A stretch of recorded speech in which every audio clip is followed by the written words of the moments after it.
નમસ્કાર વિદ્યાર્થી મિત્રો, આપણે છેલ્લે ચેપ્ટર નંબર 4 રવિશંકર મહારાજ એની સમજૂતી મેળવી હતી.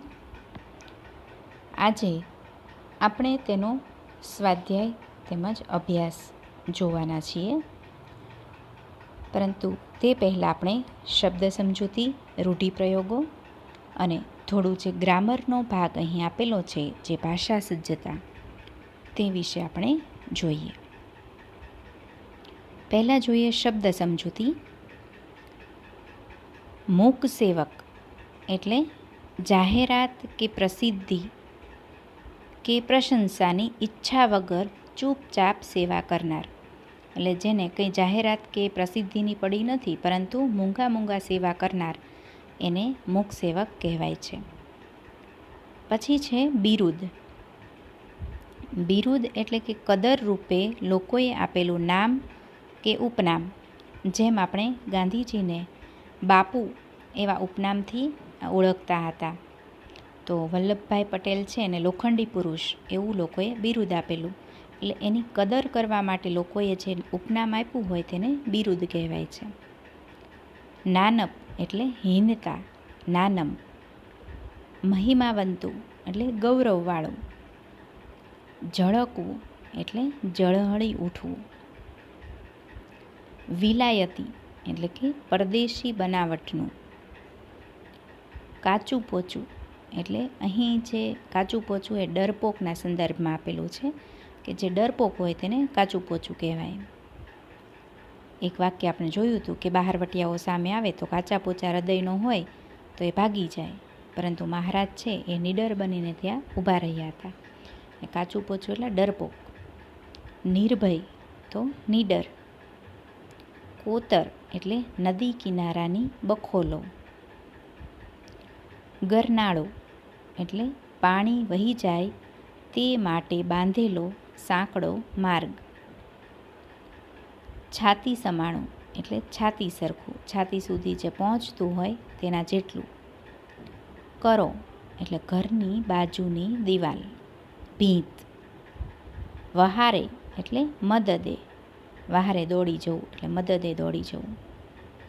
સ્વયંસેવક એટલે કોઈ ખાસ પ્રસંગે પોતાની મેળે સેવા આપનાર, એને સ્વયંસેવક કહેવાય છે.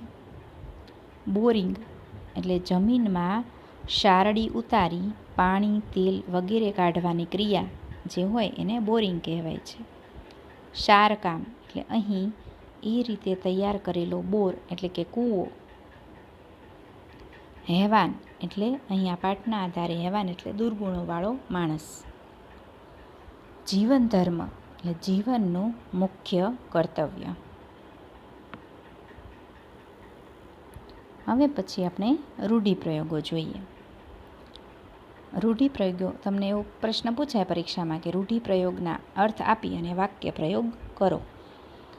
તો રૂઢિપ્રયોગ છે જોતરાઈ જવું. જોતરાઈ જવું એટલે એનો અર્થ થાય છે કામ ચોરી વિના કામે લાગવું. તો મહારાજ જે છે એ જે કામ કોઈ પણ કામ હોય તેમાં દિલ દઈને જોતરાઈ જતા. તો આવી રીતે એનું વાક્ય બની શકે. પછી દિલ દઈને એટલે ખૂબ ઉત્સાહ અને ધગશથી, એટલે કામમાં જે કંઈ કામ કરે એમાં ખૂબ ઉત્સાહથી કામ કરે અને ખંતથી કામ કરે, ધગશથી કામ કરે, તેને કહેવાય દિલ દઈને કામ કર્યું. આત્મા રેડી દેવો એટલે પૂરેપૂરી લગનથી કામ કરવું. લગન એટલે મેરેજના સંદર્ભમાં નહીં, પણ એકદમ આમ લગની લાગી જાય કામ કરવાની, તાલાવેલી લાગી જાય, એને લગન કહેવાય, કે પૂરેપૂરી લગનથી કામ કરવું.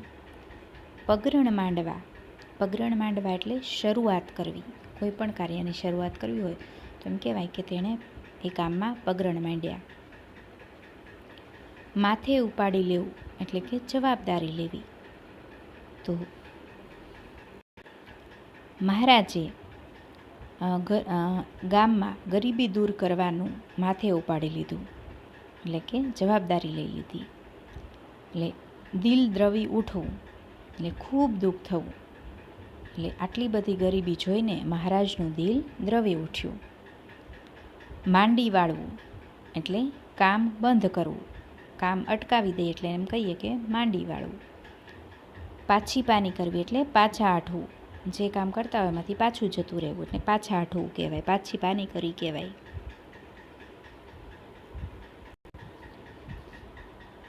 પછી છે ભાષા સજ્જતા. ભાષા સજ્જતામાં આપણે અહીં જોઈએ કે વાંચતા વાંચતા કોઈ એવો શબ્દ આવે જેનો અર્થ આપણને ન આવડતો હોય તો તેનો અર્થ કેવી રીતે જાણવો? તો પાઠ્યપુસ્તકમાં તો આવા અઘરા શબ્દોની સમજૂતી પાઠ નીચેના શબ્દાર્થમાં આપી હોય છે, પણ બીજા પુસ્તકોમાં એવું ન હોય. અઘરા શબ્દોના અર્થ જાતે પણ મેળવી શકાય છે. શબ્દોના અર્થ શોધવા માટે શબ્દકોશ ઉપયોગી છે અને શબ્દકોશમાં શબ્દોને ક્રમ પ્રમાણે ગોઠવવામાં આવેલા હોય છે. અહીં આપણે ભાષા સજ્જતામાં શબ્દકોશનો ઉપયોગ એટલે ડિક્શનરી છે એનો ઉપયોગ કઈ રીતે કરવો એ અહીં શીખવવામાં આવ્યું છે. તો કોઈ પણ શબ્દ આપણને અઘરો લાગે તો આપણે ડિક્શનરીમાં જોતા હોઈએ છીએ, પણ આપણે ડિક્શનરીમાં ઘણા બધા પેજ ઉથલાવવા પડે છે કેમ કે એ સીધો મળી જતો નથી. તો શબ્દકોશમાં એ શબ્દને આપણે કઈ રીતે ક્રમ પ્રમાણે જે ગોઠવવામાં આવ્યું હોય આપણે કઈ રીતે એનો અર્થ જલ્દીથી મેળવી શકીએ, તો તેના માટે અહીં થોડા નિયમો આપેલા છે તે જોઈએ. તો પહેલું છે શબ્દોને પ્રથમ બારાક્ષરી પ્રમાણે તેમજ કક્કાવારીના ક્રમમાં ગોઠવવામાં આવે છે. એટલે કે બારાક્ષરીનો જે ક્રમ હોય એમાં અ, પછી આ, પછી ઈ, તો અને કક્કાનો ક્રમ છે ક, ખ, ગ, ઘ. હવે કોઈ પણ શબ્દ આપણે જ્યારે ગોઠવવાનો આવે તો પહેલાં આ રીતે આપણે એ શબ્દ છે કે નહીં એ જોવાનો, એટલે બારાક્ષરીનો ક્રમ આ રીતે હોય અને કક્કાનો ક્રમ છે એ આ રીતે હોય, બરાબર. તો પહેલાં વાળો શબ્દ હોય, પછી વાળો શબ્દ જોવાનો, પછી આ વાળો શબ્દ આવે, પછી ઈ વાળો શબ્દ આવે. તો અને કક્કો જોતા હોય તો પહેલાં ક જોવાનો, પછી ખ વાળા, પછી ગ ને પછી ઘ. તો બીજા નિયમ આપણે જોઈએ.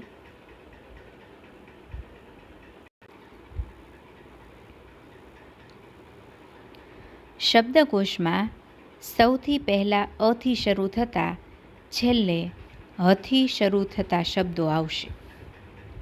એટલે શબ્દકોશ જો આપણે જોઈએ એટલે કે ડિક્શનરીમાં આપણે ગુજરાતી શબ્દો શોધવા હોય તો સૌથી પહેલો અથી શરૂ થતા શબ્દો આવે અને છેલ્લે હથી શરૂ થતા શબ્દો આવે. તો ક્ષ એ ક અને શનો જોડાક્ષર હોવાથી ક્ષથી શરૂ થતા શબ્દો છે એ કના ક્રમમાં આવે છે.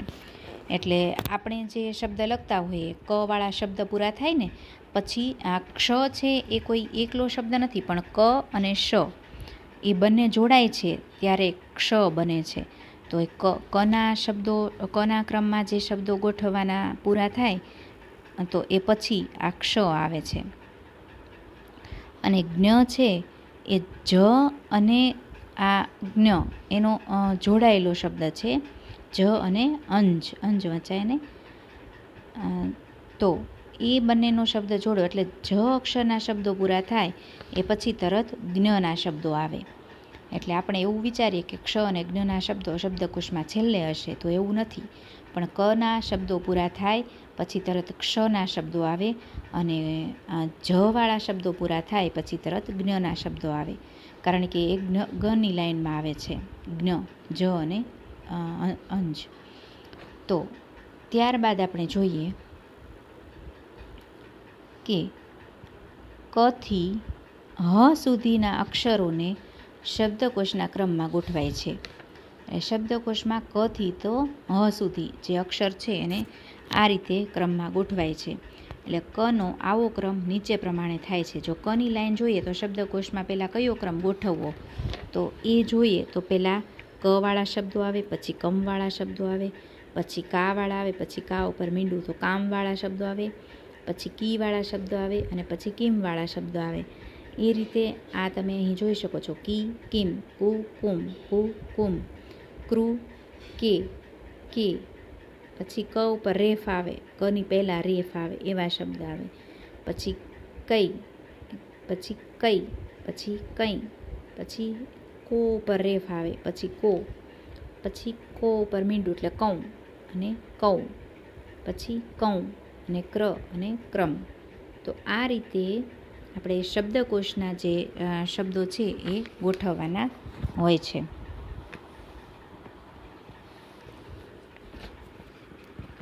જેમ કે ઉદાહરણ તરીકે હું તમને કહું કે એક શબ્દ છે કંકુ, પછી બીજો શબ્દ આપેલો છે કામ, ત્રીજો શબ્દ આપેલો છે કસ્તુરી અને ચોથો શબ્દ આપેલો છે કે કબૂતર. તો મિત્રો પહેલાં આપણે કવાળા જે શબ્દો હોય એને લેવાના, બરાબર. તો કબૂતર અને બીજો છે જે એટલે કવાળા ટૂંકમાં શબ્દો હોય તો પહેલાં લેવાના, પછી ક ઉપર મીંડું તો કંકુ શબ્દ આવે, અને પછી જે કાવાળા શબ્દ આવે અને પછી કા ઉપર મીંડાવાળા શબ્દ આવે. એટલે બધા જ કના આપેલા હોય તો આપણને આ પ્રોસેસ આ રીતે કરવી પડે. પરંતુ અલગ અલગ અક્ષર આપ્યા હોય તો એ અક્ષર પ્રમાણે અને જેમ આગળ મેં તમને પહેલા નિયમમાં કહ્યું તેમ તે રીતે જોવાના રહે. પછી ચોથામાં છે કે શબ્દોનો પ્રથમ અક્ષર સમાન હોય તો બીજા અક્ષર પ્રમાણે અને બીજો અક્ષર સમાન હોય તો ત્રીજા અક્ષર પ્રમાણે આગળ વધવું. દાખલા તરીકે વિષય અને વિષમ, વિષય અને વિષમ. તો બેમાં વી છે, બરાબર. તો હવે બેમાંથી કયો શબ્દ પહેલાં લેવો આપણે એવું જોઈએ શબ્દકોશમાં મૂકવા પ્રમાણે. તો પછી બીજો શબ્દ જોવાનો કે વિષય અને વિષમ. તો એમાં બીજો શબ્દ પણ સેમ છે શ એટલે વિષ. તો હવે પછી જોવાનો ત્રીજો શબ્દ કે જેમાં ય અને મ આપેલા છે. તો પહેલાં કયો શબ્દ આવે, ય આવે કે મ આવે? તો આપણે કક્કો બોલીએ તો મ ય ર લ. તો મ પહેલાં આવે તો પહેલાં વિષમ શબ્દ આવે અને પછી વિષય શબ્દ આવે. તો આ રીતે આપણે શબ્દકોશના ક્રમ પ્રમાણે શબ્દ ગોઠવી શકીએ. વિષય, વિષમ અને વિપદમાં વી સમાન છે, બરાબર. એટલે વી સમાન છે એટલે પછીનો બીજો શબ્દ જોવાનો. એટલે બીજો શબ્દ છે પ અને અહીંયા આ બેમાં છે શ. તો પહેલાં કયો શબ્દ આવે, વિપદ આવે, કેમ કે પહેલાં પ આવે ને પછી શ આવે. તો પહેલાં વિપદ શબ્દ પહેલો આવે, બીજો શબ્દ આવે વિષમ અને ત્રીજો શબ્દ આવે વિષય, બરાબર મિત્રો. તો શ અને પમાં પ આગળ આવે. અહીંયા મેં તમને જે સમજાવ્યું એ જ અહીંયા લખેલું છે કે શ અને પમાં પ આગળ આવે, આથી પહેલો શબ્દ વિપદ આવે અને બાકીના બે શબ્દોમાં વી અને શ સમાન છે, તેથી ત્રીજા અક્ષર પર પ અને મ માં જોવાનું છે. એટલે આગળ મ આવે. આમ આ શબ્દોનો ક્રમ આ પ્રમાણે આવે, વિપદ, વિષમ અને વિષય. તો આ રીતે આપણે એ શબ્દકોશના નિયમ પ્રમાણે લખી શકીએ. પછીનો જે પાંચમો નિયમ છે તે જોઈએ કે જે તે અક્ષરનો બારાક્ષરીનો ક્રમ પૂરો થતાં જોડાક્ષરનો ક્રમ શરૂ થાય છે. એટલે કોઈ પણ શબ્દ આપણે લખતા હોઈએ કે સના શબ્દ લખતા હોઈએ બધે, તો જે બારાક્ષરીનો સનો પૂરો થાય, સ, સમ, સા, સામ, સી, સીમ, તો એ બધા પૂરા થાય સની લાઈનના પછી જે જોડાક્ષર હોય, સની સાથે જે જોડેલો શબ્દ છે એ બધાની છેલ્લે આવે.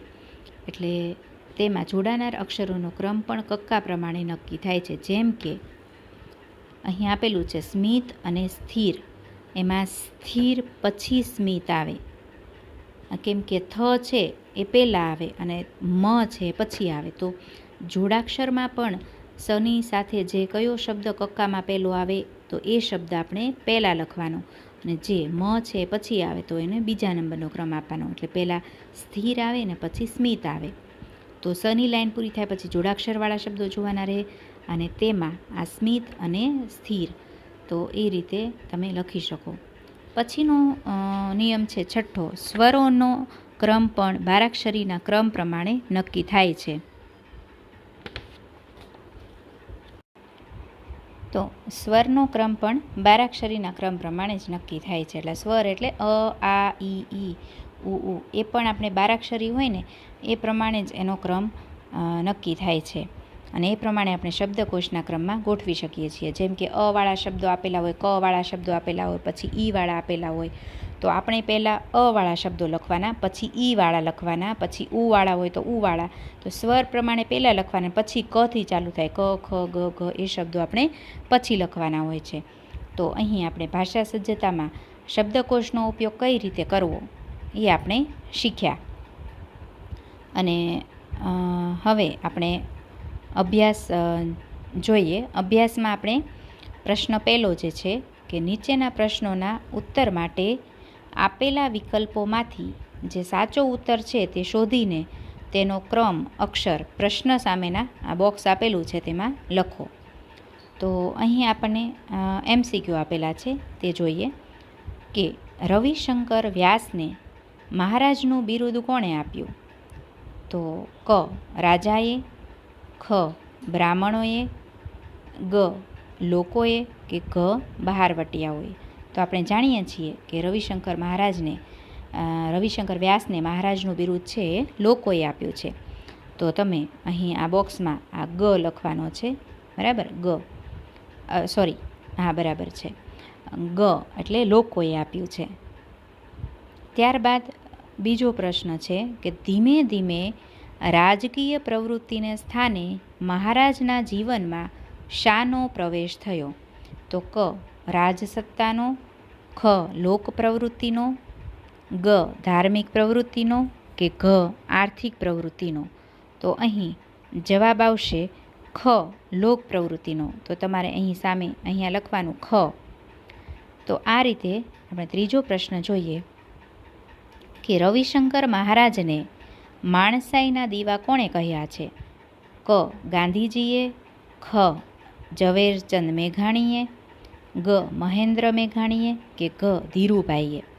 તો આપણે જાણીએ છીએ કે રવિશંકર મહારાજને માણસાઈના દીવા ખ ઝવેરચંદ મેઘાણીએ કહ્યા છે. તો જવાબ આવશે ખ. અહીં તમારે લખવાનું ખ.